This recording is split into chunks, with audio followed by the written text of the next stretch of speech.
मैं Hanumanmal Devda, associate professor mathematics, government girls college Bikaner.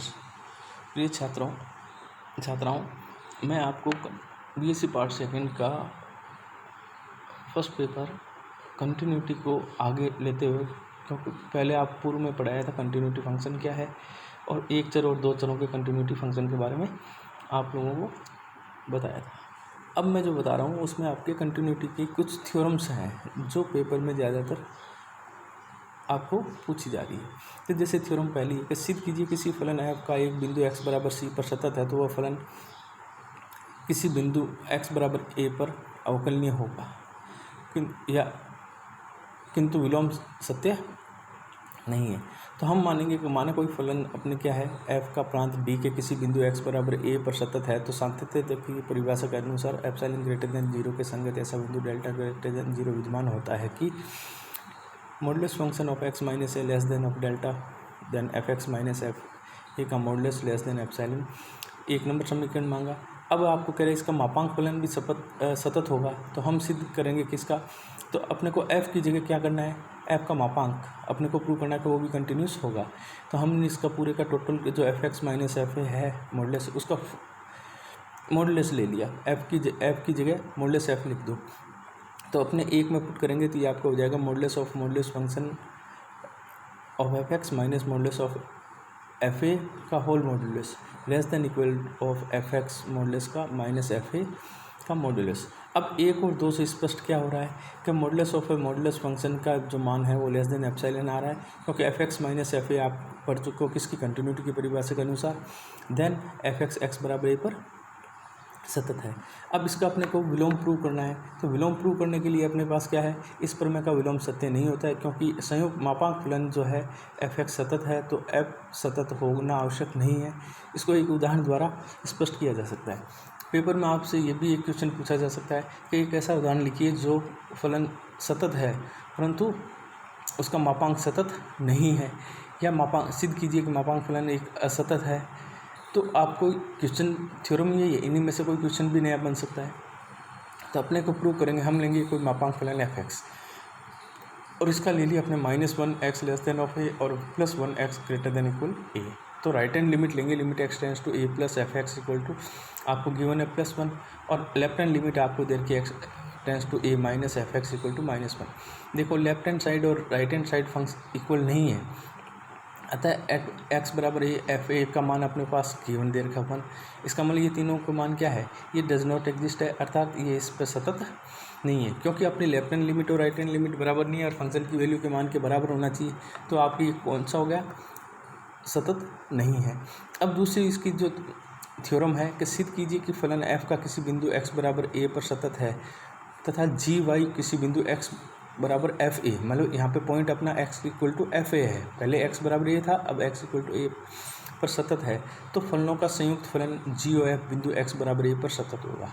अब संयुक्त फलन क्या होता है, जैसे आपने 12th क्लास में पढ़ा है एफ ओ जी एक्स, तो जी ऑफ एफ एक्स या f g of F x, तो आपको g of function of F x, तो एफ एक्स की वैल्यू पुट करके वो जो किया था वही आपका संयुक्त फलन कहलाता है। तो हम इसमें लेंगे मानक फलन एफ एक्स एफ ए बराबर बी तथा दूसरा फलन जी है वो एफ ए बराबर बी पर सतत दिया हुआ है। तो हम सिद्ध करेंगे कि जी ओ एफ बी एक्स बराबर ए पर सतत होगा। तो सांतत्य की परिभाषा के अनुसार फलन f का x बराबर a पर सतत होने पर modulus function of F x minus f a less than delta और modulus of x minus A less than delta dash. यहाँ एप्सिलॉन की जगह हमने डेल्टा लिया है। और दूसरा जी वाई फलन किसी बिंदु x बराबर एफ ए, क्योंकि अपने को x का पॉइंट एफ ए ही दे रखा है, सतत हो तो आपका modulus function of g of y minus g a less than of epsilon और y minus B less than of delta. अब हमें पता कि modulus function of x minus a है और डेल्टा डैश है, एक नंबर से लिया आपने, तो then F x minus f a less than modulus का डेल्टा। तो f x minus f a बराबर अपने पास क्या है, पॉइंट बी है, तो हमने इसमें एक्स एफ ए की जगह बी पुट किया, तो आपको modulus function of F x minus B less than of delta. Then F X का belongs to X minus B minus delta और बी प्लस डेल्टा। तो एक और दो से अपने इसका पूरे का क्या करेंगे, एफ एक्स है उसकी जगह लिख देंगे जी ऑफ एफ एक्स, तो ये आपको हो जाएगा G of F x minus G of F A, ये भी लेस देन ऑफ एप्सिलॉन। तो मॉडुलस फंक्शन एक्स माइनस ए लेस देन डेल्टा। तो जी ऑफ एफ एक्स क्या होता है, G O F composite function of X, then G O F ए का modulus less than epsilon, अर्थात जी O F जो x बराबर ए पर सतत है। अब आप इसके नेक्स्ट आता है कि state and prove Borel covering theorem. या तो ये पूरा क्वेश्चन आता है बड़ा स्टेट एंड प्रूव, या आपको ये थ्योरम का स्टेटमेंट जो मैंने लिखा है वो दे सकते हैं। तो स्टेटमेंट क्या है, यदि फलन एफ का क्लोज इंटरवल ए बी में सतत है तो इस अंतराल में के उप अंतरालों में विभाजित किया जा सके तो दिए हुए एप्सिलॉन के लिए F modulus function F x minus f a less than epsilon, जहाँ x1 और x2 एक ही के उप अंतराल बिंदु मतलब सब इंटरवल है। तो मैंने इसमें आपको दिया कि एक ए बी कोई रेखा है, उसका मिड पॉइंट है, उसको अपने ले लिए ओ। अब इसके अपने पार्ट ले लिए कि जैसे मैंने दिखाया कि यहाँ से ए से बी तक की जो लेंथ है वो I0 है, इसका इंटरवल को I0 मान लिया क्योंकि अपने को ए बी इंटरवल दे रखा है। अब इसके मिड पॉइंट पे I माना है तो इसको अपने को दो भागों में तोड़ा है। तो आपको यहाँ पे देखा होगा कि A1 और B1 इसके इंटरवल को I1 मान लिया, फिर इसको एक पॉइंट A1 आया है उसमें अपने आगे और इसको विभाजित किया है तो आपके I2। तो माना पर मैं अंतराल AB में असत्य है, हमें इसको क्या रिवर्स लेंगे और असत्य है लेके इसका विरोधाभास प्रूव कर देंगे, और विरोधाभास हो गया इसका मतलब जो पूर्व में मान्यता ली गई वो गलत है, इसका मतलब ये सत्य है। तो हमने देखा कि यदि a plus B by two equal to C मान लिया, इसका मतलब a और b का जो मध्य बिंदु है उसको c मान लिया, तो अंतराल I0 AB के दो इंटरवल AC तथा CB में विभाजित किया जाता है तो प्रमेय ए बी में सत्य नहीं है। अतः प्रमेय इन अंतराल में या किसी न किसी की एक में असत्य है। तो मान लिया हमने एक अंतराल है CB में असत्य है, तो अंतराल CB को A1B1 बराबर I1 द्वारा व्यक्त किया जाता है। तो इस अंतराल की लंबाई होगी 1/2 B माइनस ए। पुनः अंतराल I1 है वो A1B1 है बराबर CB को अंतराल C1 तथा C1B में विभाजित करते हैं। तो प्रमेय इन अंतरालों में से कम एक अंतराल में सत्य नहीं है या असत्य है। तो जिस उप अंतराल में प्रमेय असत्य है उसको हमने मान लिया A2 B2, इसको अपने इंटरवल दे दिया I2 द्वारा व्यक्त करते हैं। तो इस अंतराल की लंबाई हो जाएगी आपके B माइनस A/2 का स्क्वायर। इस प्रकार समद्विभाजन की प्रक्रिया को पुनरावृत्ति करते हुए समवर्त अंतरालों में एक अनुक्रम लेते हैं। अनुक्रम मतलब सीक्वेंस। तो इसका सीक्वेंस ऑफ ए बी, फिर A B1 A2 B2, इस टाइप से इसको लेंगे AN BN, और ये इसके इंटरवल को मान लिया मैंने I1 I2 I3 dash dash dash IN। अब अपने पास इसमें आता है कि I0 है सबसे बड़ा है, subset of I1 subset of I2 dash dash dash subset of IN subset of, ये चलता रहेगा क्योंकि ये प्रोसेस कंटिन्यूस होता रहा है। इसके बाद में आपने मानेंगे कि A less than of A1 less than of A2 dash dash dash dash less than of AN less than equal AN+1 less than of BN+1 less than equal BN less than dash dash dash B2 less than, मतलब A और B interval है, इसके आपके सब interval दे रखे हैं। तो प्रत्येक अंतराल की लंबाई को हमने IN मान लिया, मतलब n टाइम का। तो आपके B माइनस ए, तो देखो फर्स्ट इंटरवल में आपकी लेंथ हुई है B minus A/2, second interval की लेंथ हुई है B माइनस A/2, थर्ड अगर लेंगे तो B माइनस A/2, इस टाइप से n इंटरवल की लेंगे अपने लेंथ, तो आपके B minus A/2n। Well n tends to infinity, तो आपको पता किसी के पावर इन्फिनिटी का मान इन्फिनिटी होता है, तो B माइनस A/इन्फिनिटी, तो टोटल वैल्यू क्या हो जाएगी 0 होगी। प्रत्येक अंतराल में प्रमेय सत्य नहीं है। तो मानिए हमने एक नया सीक्वेंस ले लिया AN और BN, एक अद्वितीय लिमिट जो है x0 को कन्वर्जेंट या विसरित होता है। तो x0 belongs to AN closed interval BN subset of AB for every n belongs to n। यदि फलन f इंटरवल AB में सतत है तो ये x बराबर x पर भी सतत होगा। परिभाषा अनुसार modulus function of f(x) minus f(x0) less than of ε/2। यहाँ पे एप्सिलॉन की जगह हमने माना है कि ε/2 है, और 0 less than modulus function of x minus x0 less than delta. IN अपने इंटरवल ले लिया, वो सबसेट है x0 माइनस डेल्टा और x0 प्लस डेल्टा। यदि x1 x2 IN के अवयव एलिमेंट हैं तो fx1 minus fx2 less than of modulus का ε/2 तथा fx2 माइनस fx0 का मॉडुलस लेस देन ऑफ ε/2। तो हम नया फंक्शन लेंगे modulus function of fx1 minus fx2, fx0 इसमें ऐड करेंगे और fx0 सब्ट्रैक्ट करेंगे, मॉडुलस फंक्शन की प्रॉपर्टी क्या यूज करेंगे, तो आपको देखा होगा कि modulus of x plus y equal to modulus less than equal modulus of x plus modulus of Y.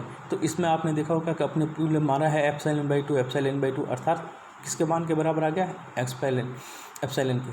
अतः दिया गया जो परिणाम है वो अपने विरोधाभास हो रहा है। अतः हमने जो मान्यता मानी थी वो पूर्णतः गलत है। अतः प्रमेय जो दी गई है वो आपके सत्य है। अब नेक्स्ट क्या आती है, state and prove intermediate value theorem. अब ये इंटरमीडिएट वैल्यू थ्योरम क्या है, इसमें अपने पास यहाँ पे दे रखा है कि तो इसका मैंने कथन लिखा है वो क्वेश्चन बन के आ सकता है। यदि फलन f closed interval a b में सतत है तथा f a not equal to a b में, तो फलन के अंतराल में एफ ए तथा एफ बी के मध्य के प्रत्येक मान में कम से कम एक बार अवश्य ग्रहण करता है। इसका मतलब यह है कि इन्होंने कहा कि एक मान अवश्य ग्रहण करेगा। तो हमने मान लिया एफ ए जो है not equal to f b आपको गिवन है, तो दो परिस्थिति हो सकती है, या तो एफ ए का मान बड़ा होगा एफ बी से, या एफ ए का मान होगा एफ बी से छोटा। तो इसके लिए अब एक नया फंक्शन मान लेते हैं और अपने को दे रखा है इसके मध्य कम से कम एक मान अवश्य ग्रहण करेगा। हमने मान लिया इसका मध्य मान स्मॉल के है, तो F A greater than of K less than of F B. माना कोई फंक्शन फाई एक्स है और वो एफ एक्स माइनस के लेने पर यह इंटरवल ए बी में सतत है, तो एक्स बराबर ए पर फाई ए बराबर f a minus x greater than 0 तथा एक्स बराबर बी रखेंगे तो phi b equal to f b minus k less than 0। तो ये नंबर 2 और ये नंबर 3, 2 तथा 3 से एफ ए और एफ बी का जो प्रोडक्ट है वो लेस देन 0 होगा। तो बोल्डनो प्रमेय के अनुसार यदि कोई बिंदु सी है वो बिलोंग्स टू ए बी विद्यमान होगा तो phi c equal to 0, then f c minus k equal to 0, तो एफ सी इक्वल टू के, ये नंबर हो गया। अर्थात फलन का मान के बराबर होने के लिए इंटरवल ए बी में कोई ना कोई बिंदु अवश्य विद्यमान होगा।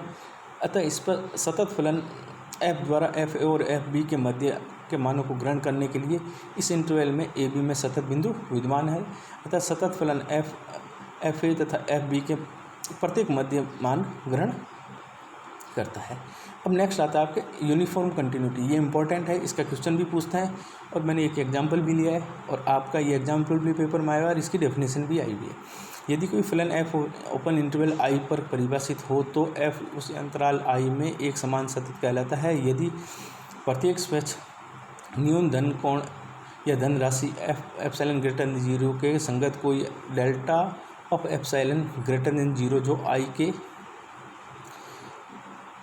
किसी से स्वतंत्र हो, किसी बिंदु से स्वतंत्र हो, तो modulus function of F x 1 minus f x 2 less than का टोटल का मॉडुलस लेस देन एप्सिलॉन और modulus of x 1 minus x 2 less than ये आपकी इसकी यूनिफॉर्म कंटिन्यूटी फंक्शन की डेफिनेशन है। अब इसमें एक एग्जांपल ये है कि अंतराल 0-1 में परिभाषित फलन एफ एक्स बराबर 1/x, ये एग्जांपल भी है। अंतराल 0-1 में सतत है किंतु एक समान, तो सतत के लिए अपने को क्या करना है, वो कोई अपने 0-1 में सतत है तथा x नॉट इक्वल टू 0, तो 1/x 0-1 में सतत है। तो आप लेफ्ट हैंड लिमिट और राइट हैंड लिमिट से फंक्शन की वैल्यू लेके और इसके 0-1 के बिटवीन में कोई पॉइंट लेके, क्योंकि ओपन इंटरवल है। अब इसमें अपने दे रखा है कि ये जब सतत है तो माना एप्सिलॉन ग्रेटर देन 0 के प्रत्येक डेल्टा ग्रेटर देन 0 के एक एक्सन बिंदु हमने मान लिया x2 belongs to 0-1, then x 0 less than of x2 less than of delta या तथा 0 लेस देन ऑफ x2 1/एप्सिलॉन। तो डेल्टा इक्वल टू यहाँ पे अपने 1/एप्सिलॉन, तो x2 का चयन इस प्रकार करते हैं कि x1 इक्वल टू 1/2 x2, तो आपके x1 minus x2 less than modulus का डेल्टा है परिभाषा में, तो fx1 minus fx2 1/x1 minus 1/x2 इस और 1/x1 इक्वल टू अपने लिया x2/x2, तो यहाँ पे वैल्यू पुट कर देंगे किसकी, x1 की, तो आपके हो जाएगा 2/x2 minus 1/x2 equal to 1/x2, वो ग्रेटर देन ऑफ एप्सिलॉन, जो कि एक असमान सतत की परिभाषा का विरोध है। अतः 0-1 में ये फंक्शन सतत नहीं है। इसी प्रकार इसके आगे भी एग्जाम्पल बुक्स में दे रखे हैं, उनमें भी यही है अपने को समान सतत कंटिन्यूस फंक्शन है पर यूनिफॉर्म कंटिन्यूस फंक्शन नहीं है। तो यूनिफॉर्म कंटिन्यूस फंक्शन के लिए तो आपको लेफ्ट हैंड और राइट हैंड लिमिट लेके और फंक्शन की वैल्यू को मान चेक करके अपने को चेक करना है। यूनिफॉर्म कंटिन्यूटी फंक्शन के लिए आपको यूनिफॉर्म कंटिन्यूटी फंक्शन की डेफिनेशन के अनुसार जो फॉर्मूले लिए मैं at the point of x1 और x2, उस पर अपने को इसमें मान रखे और इसका मान देखना है। तो ये अगर लेस देन एप्सिलॉन आ रहा है तो यूनिफॉर्म कंटिन्यूस होगा, अदरवाइज ये फंक्शन जो भी गिवन होगा वो यूनिफॉर्म कंटिन्यूस फंक्शन नहीं होगा। Thank you.